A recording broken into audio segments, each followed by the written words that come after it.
Okay, I am back with another video. I'm not going to be on camera today, not feeling too hot, but I do want to get this baddie shot o'clock review on the page. I definitely skipped last week, okay? I skipped last week, so now we're on episode 4, all right? So let's get into it. So the episode continues from last week when Tommy rode in on her white horse like she was coming down from the heavens. I ain't even gonna hold y'all. I thought this was corny. Tommy, you could have just rolled up anyway. Don't know why you had to do all the extras. But then again, it is Tommy, so I guess I get it. But holy cow, that was... No, not it, boo. You looked really pretty, though. I do like this outfit that you're wearing. Aubrey has some damn nerve to call this Shein chaps. Like, oh, girl. You see, Aubrey, you're not supposed to be here, sweetheart. Because had you said that to her face, she would have bopped you so fucking hard, you would have went back to Danity Kane. But anyway, yeah, Tommy rolls in on this horse and Natalie's like, oh my God, my best friend, it's Tommy. Obviously hinting that, all right, bitch, we got issues. And according to Natalie was saying that Tommy has been talking about her husband and her child, which is kind of funny because Natalie don't even respect her husband or child with the way that she acts. So yeah, Natalie starts doing the most. She's like, all right, come in this water, bitch, so I can drown you. Come in this water, bitch, so I can drown you. And I'm like, Natalie, girl, I don't care how long ago your season of Bad Girls Club was. You was never this type of bitch. Like, yeah, you always been a fighter, but you acting this type of tough and black and hood and whatever. It's so crazy for me to see because this was not you. You hated bitches like that. And now you have embodied the bitches that you hate. I'm so confused. Like, how did we get here? How did we get here? Because what? So Gretch decides to step up to Jayla again. And they get to bickering a little bit. And Jayla's like, you keep saying nigga. Stop saying nigga. Because if you say nigga again, I'm going to beat your ass. Jayla let her go. Because you didn't beat her up last episode. You kind of didn't really beat her up the other episode either. She kind of got jumped. So, girl, sit this one out. Okay? Sit this one out. So Gretchen's like, yeah, I've been trying to say, like, I understand and respect what y'all saying about saying the N-word and stuff, but I wasn't even coming at y'all. I was coming at this bitch here, which again shows me intent, that she understands the severity of what the N-word means, and the fact that she's saying it to come at somebody, crazy. So Gretchen's like, yeah, I just be saying the N-word as part of my vocabulary. I don't mean no harm. But I have issues with this bitch right here because, she snuck me. And that's some lame nigga shit. Everybody around her threw their hands up. Because it's like, girl, you keep apologizing and saying you understand and respect our feelings and then gonna turn around and say the same thing. Why are you being such a lame, corny bitch? I'm going to share my thoughts on Gretchen saying the N-word, okay? She cannot say this word. Period, point blank. I don't care if people say it in music. I don't care if the people around you allow you to say it. I don't care if you got a black baby daddy. I don't care if you have black kids. You, as a non-black person, cannot say the N-word. It is 2024. We understand the origin of the N-word. We understand in what way it was being used. We understand that word was used to hold black people back and have people look at us like we are dirty, which works because if you really pay attention, if you really pay attention to society today, if you have to keep reaching for excuses to use the N-word, you should not be saying the N-word. Because a black person, an actual black person, don't have to have an excuse for it. We just say it and no one gonna beat our ass. You have to sit here and find a way to justify you saying the N-word so you don't get your ass beat. So what does that mean? A woman like her has never felt someone call her a nigga. Never got into an argument with someone and they called her a nigga. She don't deal with these racial shits that black people actually deal with. So there's no reason for her to be saying this word. And I'm really quite confused as to why she's going so hard to get acceptance to say on this show. If a group of actual factual black women tell you we're not comfortable with you saying the word, take it out of your vocabulary. Say it when you around the people who don't give a fuck. Okay? Say it around them ignorant bastards. When you're in a room full of black people and you're the only white woman standing out, the only Puerto Rican woman mostly white in the face ass woman standing out, do not say the word, because I'm telling you, there's going to be one person that's going to get up and smack the taste out your mouth. Do I think Gretchen is racist? No, I don't. However, anybody else beat that Gretchen keep changing her reasoning for saying the word? First is I only say it when I'm mad. Then it's a part of my language. Then it's I have black kids. Then it's like she's always giving some new excuse. It is really not going to kill you to not say nigga. Just don't say it. Don't. Because you're not making no friends, no way, no how. Like, just let it go. You insulting a group of people that is not your people. We don't bang with you. So just shut the fuck up and stop saying the word. Damn, it's really not that difficult. It's really not. And then what really did it for me is that Tommy tried to give her some grace. Tommy's like, okay, why do they all have an issue with you? Like, what's going on?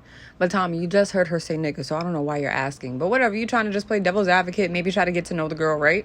So she's like, what's going on? Why are they fighting with you? And Gretchen's like, well, understand, I'm Puerto Rican, right? I'm Puerto Rican. And I love that she's saying this as if like that's supposed to justify her saying the N-word. No, baby girl. So Tommy's like, okay, so you're Puerto Rican and black? And Gretchen's like, no, I'm 100% Puerto Rican. That's the end of the conversation. You not black? Shut the fuck up. She wants all this acceptance from black women. It starts with you not saying nigga. How about that? Let's start there. You are a caricature. You are a joke. And anybody that's defending her saying the N-word, you're a joke too. And I hope you get smacked up by your ancestors when you meet them, because how dare you allow this woman to play on y'all like that? Your proximity to black people do not mean that you are black. You will never understand the plight, the fight, and the abuse black people have suffered for many, many, many. I could keep going on with the many of years, okay? So don't. Just respect it. When a black person say, don't say that shit around me. Just be quiet. Keep that in your own little circle, ignorant bitches that don't give a shit. Child, so moving on, right? So now we get back to Tommy, because she was like, all right, girl, you're a lost cause, because you saying nigga in my face and I don't fuck with you, so leave it alone. She walks back, and now here's Natalie with her, get in this water, and I'm going to drown you, bitch, I'm going to drown you. And Tommy's like, well, I can't swim, baby girl, come out here and fight me. But Tommy, she a G. She gonna walk to that water. She walked to the water, and yeah, you know, security, they gonna try and protect Natalie at all costs. So they gathered around her, blocked Tommy, had Tommy pushed over into the sand and whatever. So of course, Natalie, cheap ass, gonna take advantage of that and try to come up from behind and sneak Tommy. But Tommy quick with it. She caught it. As you can see, she was ready. Now, I don't know what y'all was talking about on Twitter, but I was seeing Tommy beat the shit out of Natalie. Like, do you see this headlock? Do you see this headlock? This the same headlock that Tinkerbella put Diamond the Body in when they was fighting outside. Like, this is the camel clutch. This is the wow. And the problem with Natalie is that she never has a center of gravity. Like, she just be falling every which way possible. And when she had fell over, Tommy grabbed her and dragged her so hard the wig popped off her head, bro. Like, really? I don't know how y'all saying Natalie won. Because the first 2 rounds I saw between Natalie and Tommy was getting the upper hand crazy. Crazy. So y'all know how it goes. Security be breaking up the fight or whatever. And they send Tommy on her way and they send Natalie on her way, right? So Natalie's in her car, wigless, looking nasty, making jokes and all this weird, lame, corny bitch shit, right? And Tommy, she's walking around and she's looking in every car because she's ready for another round. She's trying to fight. So Natalie sees her and she's like, Tommy, I'm right here. I'm not running. And Tommy's like, great, because I was looking for you. Now, round 3, I have to say Natalie won by default because security was holding Tommy's hands, okay? Natalie was getting him with the young of an uppercut. And that's only because security was literally holding Tommy's hand back. I think Tommy was getting the upper hand, which is what we wasn't seeing when they initially started fighting. They showed that bad angle for far too long. But then when it switches over to them actually fighting and we could see it, now you see Natalie have her in a headlock and yanking her shit. Like, wow. I really think Natalie was losing that fight at first. But of course, Zeus got to make Natalie look good in every which way possible. So yeah, let's show her doing these uppercuts to Tommy. Tommy's lips started bleeding. Her hair came out. And at that point, after the fight, Tommy was kind of like tired. She was done with it. So she walked off in a heat. While I enjoy Aubrey being on this show, because Aubrey is who Mariah Lynn thinks that she is. And that's actually funny in the confessionals. And I love the side commentary from Aubrey. However, the problem with Aubrey is I need her to do her research on this show, because you are going to the reunion and you will run into these girls. And you're talking a lot of shit in these confessionals about these girls that you're being nice to in their face. You think they not afraid to run up on you and pop you in your forehead, baby girl? Like, you watch these girls fight and you look petrified every time. So why are you going to put yourself in this position? You think they give a fuck about this no-touch contract? They will find a way to touch you at the reunion. You gotta relax. And I get that this is Natalie's show. Or, well, Lemmy's show, technically, because he told this is not her show. But yeah, I get all that. But Aubrey, you don't have to follow her around like a little puppy. Like, do you know who you are? Miss, we've been rocking with you since making the band, if you're in my age group of almost being 30 or in your 30s or whatever. Yeah, girl, you don't have to follow her around. Like, stop sucking dick, for real. So we switch back to the rest of the girls that was just standing there on the beach looking homeless as hell and maybe a little bit like prostitutes, but that's neither here or there. And Teki is like kind of getting a little tight on the beach. He said, like, all these bitches fighting, this supposed to be a fun moment. Like, I'm already over it. I'm over it. So when they get to the sprinter, Teki sees, who's this bitch? Jelly Bean. Punch Buggy, because she got beat up. That's all I can think about. Just Callie kicking her in her stomach and whopping her shit. Teki gets in her confessionals and she's like, I have an issue with Jelly Bean and I still owe her a bit of an ass whooping, because when we was at Bad versus Wild, she was standing in my husband and my team section. She ain't supposed to stand there. And when I told her ass to move, she didn't move. And I don't know how I feel about that. If you're going to be mad at someone, I would be more upset at production and be pissed off at the people in the venue that probably told her to go there, because they have to fill the place up to capacity. Like, if you ever went to 106 in Park or any kind of like live TV show or recorded TV show, they fill that place to capacity. So they put people wherever they can make them fit. They're trying to get the most people in there to make it look like it's a crowd. So Teki should know this, considering that she is a quote-unquote entertainer herself. So to be mad at a girl who probably got put there by production and staff is a little bit crazy to me. As long as she wasn't flirting with your man, dancing on your man, or doing no weird shit, I could give less of a fuck. Because your whole team is there. Your man is there for you. I highly doubt that bitch would have gotten far anyway. But this is the problem I have with Teki. She really does not have a storyline or anything to say unless she's looking to fight somebody. I had said this in the Shade Room comments a couple of like months ago or a couple of weeks ago. And I said, Teki don't need to come back, because what purpose does she serve to the show other than fighting? Like, she's not giving commentary. She just stands there most of the time. She's just looking at everybody, laughing at everybody. She serves no other actual purpose other than fighting. And so I really don't think she's needed on Baddies anymore, unless she's going to step up and give some commentary and be more present in the moment and stand up for what's right in the moment, and don't do it after the fact when it's her time to get her shine to fight. Then really, we don't really need her. Like, let's be real. We like her. We know she could fight. She's become a meme. We good on it, Teki. Sorry, girl. Love you. So anyway, they going back and forth, and Teki getting real hyper, because now the camera's on her. Now she got to act the fuck up and tell people, I eat. Like, now she's riding on the fact that she could fight, and she knows people are probably scared to fight her. And as you can see, Punch Buggy looked real freaking scared to fight this girl. Punch Buggy was like, first of all, we already spoke about this, so why are you bringing this up? We spoke at the casino, and you said, yo, my bad, my fault, I was drunk, whatever. And Teki's like, no, I didn't. I said that you a clown, and da-da-da-da. And like, Punch Buggy's like, yo, what the fuck are you talking about? Here come funky mouth ass Mariah Lynn. She getting a little too loud with my bitch. I don't like how she talking to my friend. And one thing I'm gonna do, I'm a friend, I'm a girl's girl, bitch. I'm gonna stand 10 toes down for my friends. Cause where's that energy when it came to Bianca, bitch? If you haven't seen my other videos, or if this is your first time on my channel, I cannot stand Mariah Lynn's corny fucking ass. Okay? She's also another woman that can't say nigga. And granted, she said that she'll stop saying the word. I don't give a fuck. She's still a caricature. Okay, she is still a caricature of black women. Because when she explains why she act the way she do and she talk the way she do, it's because, oh, I've always hung around like black people. And I'm really confused on that, because the shit that she be doing with all the extra neck bopping and the hand rolling and the extra eye rolling and these knick-knack paddywhack fucking confessionals that she be doing, it just... What black person have you been around that's doing shit like this on a regular basis for you to copy off of? Like, what black person in 2024 are you standing around that's giving you the jive turkey and all this other shit that you be doing? Like, bitch, sit your ass down. I don't like her. Mariah Lynn is an insult to me, just like Gretchen, and I would fight her myself. I'm so sick of this girl. For real, for real.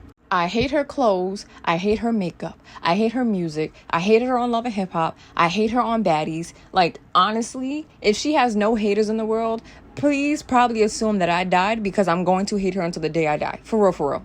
And I don't know how y'all sit here on Twitter talking about Mariah Lynn always stands on business. No, the fuck she don't. She sneak herself into other people's business and then want to swing. That's not standing on business. And just like I said, what does this bitch do?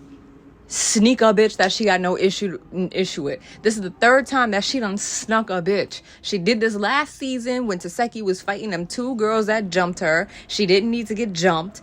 Like, for real, you should have mind your business there. And then you jumped freaking Callie when she accidentally bumped into you. You just wanted a moment, and now here we are again. You sneaking somebody else that you have no business fighting, trying to get some camera time. Like, you lame as hell. And then on top of that, you watched your friend Bianca fight that other bitch when they was on the beach, like, tussling for no reason. And you ain't think to step up for your bitch then. That's your friend, right? You 10 toes down for your friend, right?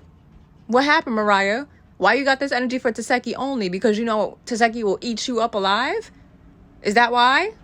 Is this a blind loyalty? Because you scared? You just want to keep the big bully on your side? And I'm not saying Teki's a bully, but them hands be bullying people. You gonna stand on her side just so you don't have to be in the fire when she need to beat somebody's ass? Like, girl, you are corny as hell. I cannot stand this bitch. I really can't. I'm sorry, y'all. I can't. And now I see why Bianca don't fuck with her now. And I know Bianca feel real fucking stupid now watching these episodes back and seeing that Mariah Lynn is a weird fake ass bitch. Period, point blank.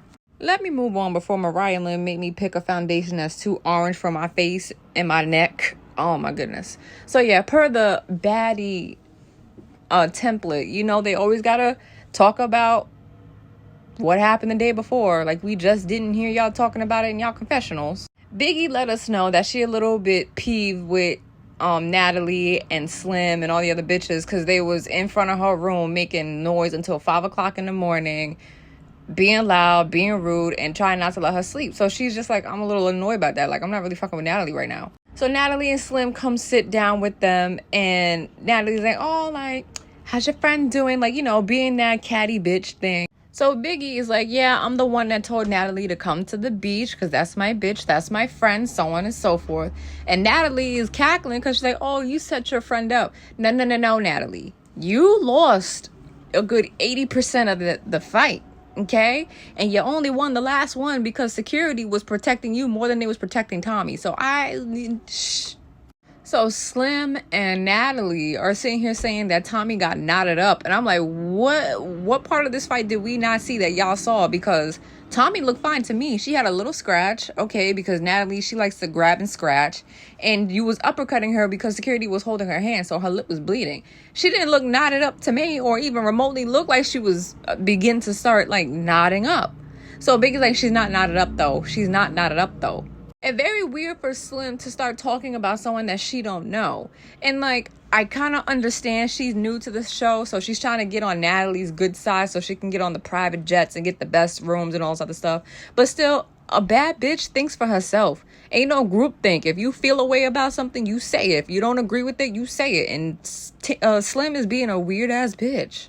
How much you want to bet that if Tommy was sitting right there, Slim would be on Tommy's dick? Because she would not want to be getting into no goddamn fights. Like, Slim, please, act like the energy that you going to give that girl. Because you're not going to be giving Tommy that same energy you showing Natalie right now. Don't do it. I love Biggie for being messy. Back to Natalie. Because Natalie always orchestrates whenever Biggie gets into these tussles or is getting bullied or getting cornered. So I'm glad that Biggie decided to pay Natalie the favor back.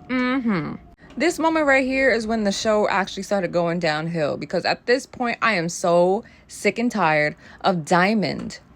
I'm going to give props to Scotty, because I hated her every season prior to this, but she doing her big one this season. She not acting a fool. She's making a lot of sense in all the scenes that I've seen her in. I like Scotty this season, and she was on my list of bitches to fight. She's coming off this list. I'm fucking with her. Like, if she kept this up every other season, she would have been a fave. So yeah, Scotty's just like, yeah, I was about to go actually like smoke and chill with Tinkerbella. Like, are you like in a space where you can talk to her and be an adult about situations? Because y'all dragging this out at this point. And Diamond, with her goofy self, is just like, yeah, I could talk whatever, but she still owe me a wig. She took my wig and ripped it into pieces. And it's like, all right, we're not going to be talking about this whole wig situation all motherfucking season. Like, you're not going to make this wig thing the chain situation from last season. I don't want to hear this shit every episode. At this point, y'all have no reason to beef. Y'all got y'all ones and twos for jumping that bitch. Now, get over it. So they go sit down and whatever, and they're talking. Scotty's trying to mediate. And Tinka's like, I don't really fuck with this bitch, because it's not even about the whole audition shit. She did what she had to do. I get it. But it's the after the fact. She kept going. She's making diss tracks about me. She's making whole paragraphs about me. She's making whole videos about me. And I'm like, Diamond, you out here making diss tracks? Like, you was that desperate to get on the show that you making corny bitch movements?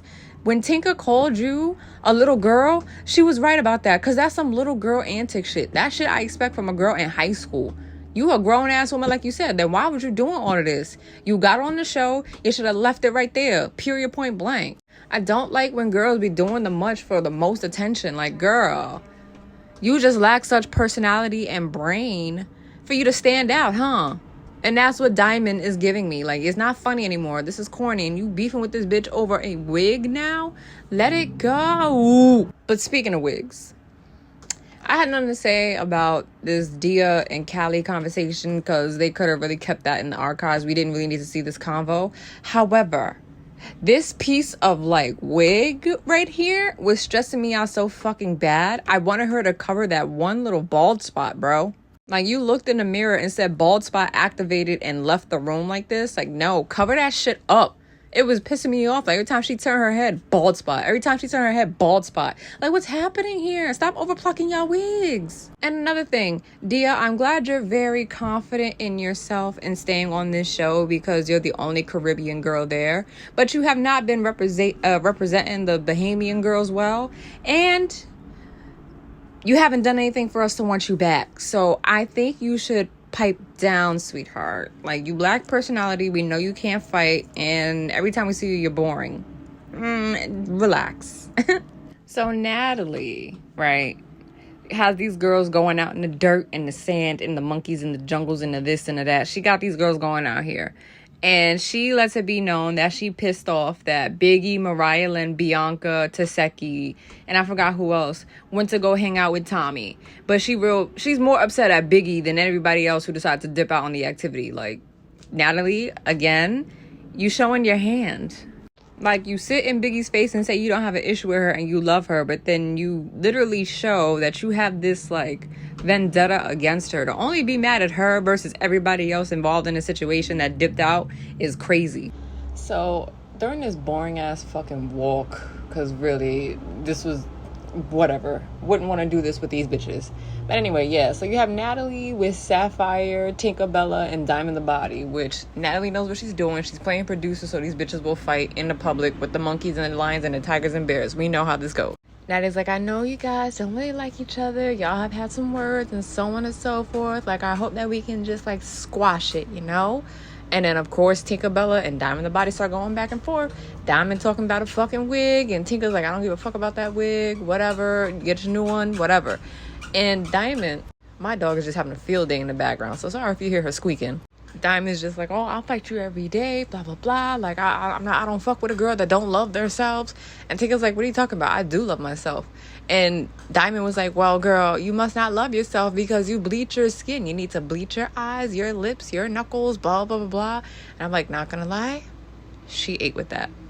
She kind of ate with that because, girl, you dead ass is bleaching. Like, it doesn't look good. Like, I don't know. Like, I don't know if this is like a cultural thing or whatever the case is. I'm not like smart in that topic, but sometimes the bleaching just don't be looking good. I'm not gonna hold you. And Tinkerbella is a victim of it not looking good. Yep. So then they show the new girls and little stunner Aubrey Smiley.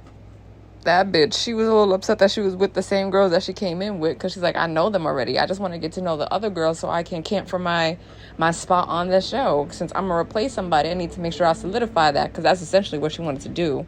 Not much to say here. The only thing that was irking my freaking nerves is that Nunu keeps talking about Antonio Brown and like, baby girl, you only have to mention him once. You don't have to mention him every chance you get, because I promise you, we really don't give a fuck who you fuck. Most of these girls is baby mamas to famous rappers, actors, whoever the fucking case is. So you ain't nothing new. We don't give a fuck. Like, let it go. Is your whole personality going to be Antonio Brown? Because he damn sure went to Twitter and let us know he don't want you using him for fame. So I suggest you pipe down, because he's probably not beneath suing your ass or cease and desisting your ass. This next group was a little bit weird. You got Bianca, Aubrey, Jellybean, and Wendy. And it was nice to finally see Wendy, because she's been like kind of in the background, like playing a background character.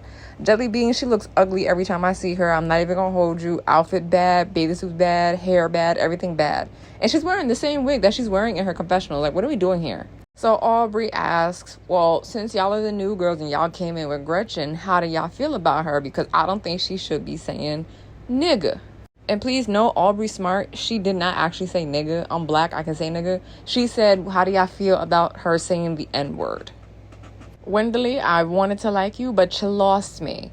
Because for one, I appreciate the fact that you specified that you are a black woman who was born in the Dominican Republic.